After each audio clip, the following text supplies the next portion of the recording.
way I see it, someone's out to make a scene. So it's our job to observe the rules of the scene. Number 1. The body count is always bigger. 2. The death scene is always much more loud.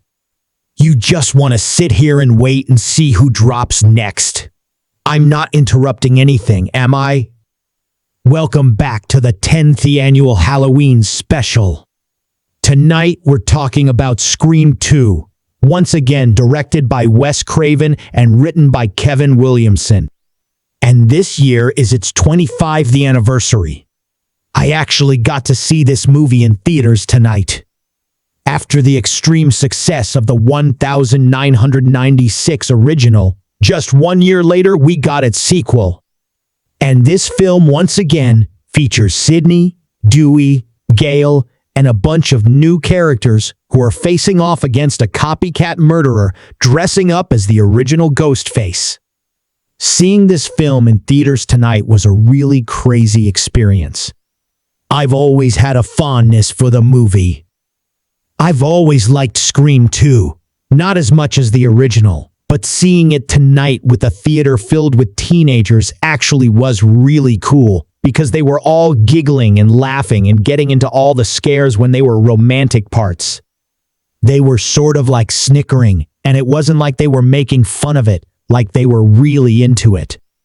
And I loved seeing a movie from my generation really impact people of today and actually get them into it. And it felt like they were on the ride too.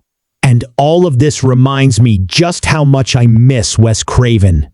I really do. I wish that I could look forward to new Wes Craven movies. He was gone way too soon. Seeing the film tonight in the theater made me like this movie a lot more than I used to, and like I said, I've always enjoyed Scream 2, but now I actually kind of love it.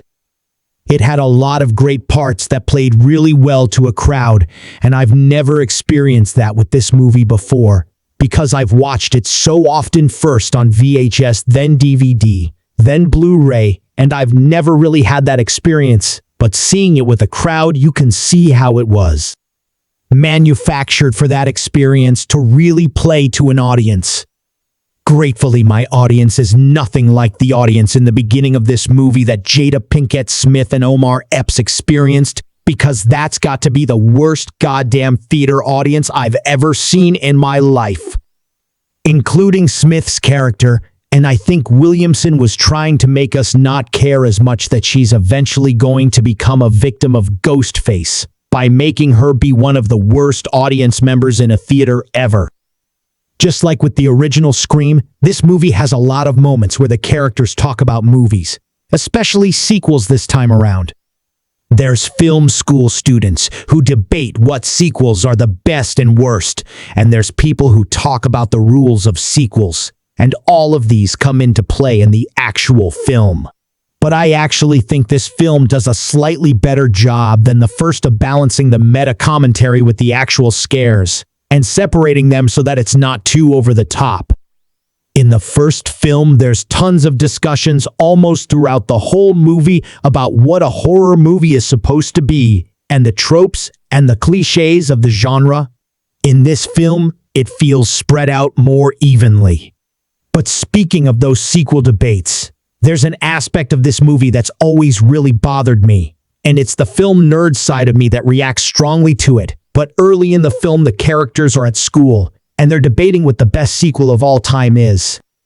And people mention various things like Aliens, even though I actually think Ridley Scott's Alien is much better, before Timothy Olyphant's character says that Godfather 2 is the best sequel ever made, and everyone in class seems to agree. Later on in that film, that same character tells his buddy that The Empire Strikes Back is actually the best sequel of all time. And his friend is like, no, it doesn't count. It's part of a trilogy. It was planned. What? This part of the film has always really bothered me for a few specific reasons. Number 1, just because a film is part of a series doesn't mean that the entries in said series aren't sequels. Like, what does that even mean? And second, and more importantly, The Godfather 2, which everyone agreed was the best sequel of all time, is also part of a trilogy. So the film's logic and this film nerd debate caves in within itself. And that's my big rant on the Scream 2 film nerd sequel debate stuff that I hate. I love this movie, but every single time I'm reminded of the strange inconsistencies of this debate within the film and bothered by it. What's also really fun about this movie is the mystery of who the killer is. I've seen the movie a lot, but I remember the first time I saw it when I was younger, I had no fucking idea who it was gonna be. And I think it would be pretty tough to predict the eventual outcome. And in case you've never seen the movie, I just won't spoil it for you. But I do think that it's fun the way Kevin Williamson weaved his twists and turns in throughout the end, as well as the location that the final showdown takes place in, and all the fun effects and things they can do there. As usual, Neve Campbell is fantastic as Sidney. She's one of my favorite horror characters, and I'm saddened that she's not going to be in the new Scream movie for whatever reason. It might be. I'm not going to get into all the reports that were out about money and stuff, but it just kind of sucks. That being said, there's only so many times Sidney Prescott can run away from Ghostface. I understand the series has to eventually evolve beyond that, but it's going to be strange to watch a Scream movie without Sidney Prescott.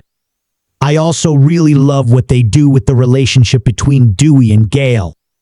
It's honestly kind of adorable, and it does not drag down the movie at all. And clearly they had great chemistry in real life as well. And so that really works for these characters. It's also fun that in the exact same year this came out, I Know What You Did Last Summer came out as well, which was also scripted by Williamson, and both of these movies star Sarah Michelle Gellar. Albeit in this one she's in a much smaller role, but I love her sequence in this movie talking to Ghostface on the phone. There's also a fantastic suspense sequence in this movie where Sidney and her friend have to crawl on top of Ghostface to get out of a police car after a wreck.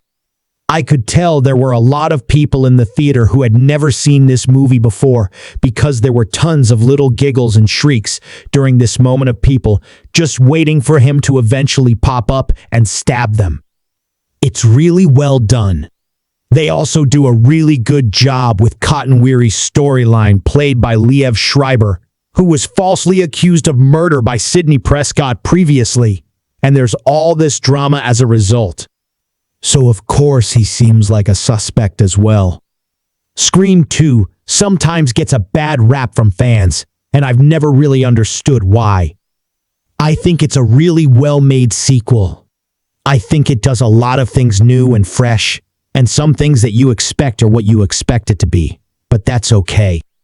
I have a lot of fun watching this film, especially in theaters, and honestly, my appreciation for it has heightened since that experience. Guys, thank you so much as always for continuing to watch the 10th annual Halloween special. I hope you're enjoying it so far. Look forward to more videos very soon, and if you like this, you can click right here. Thank you so much for watching the video.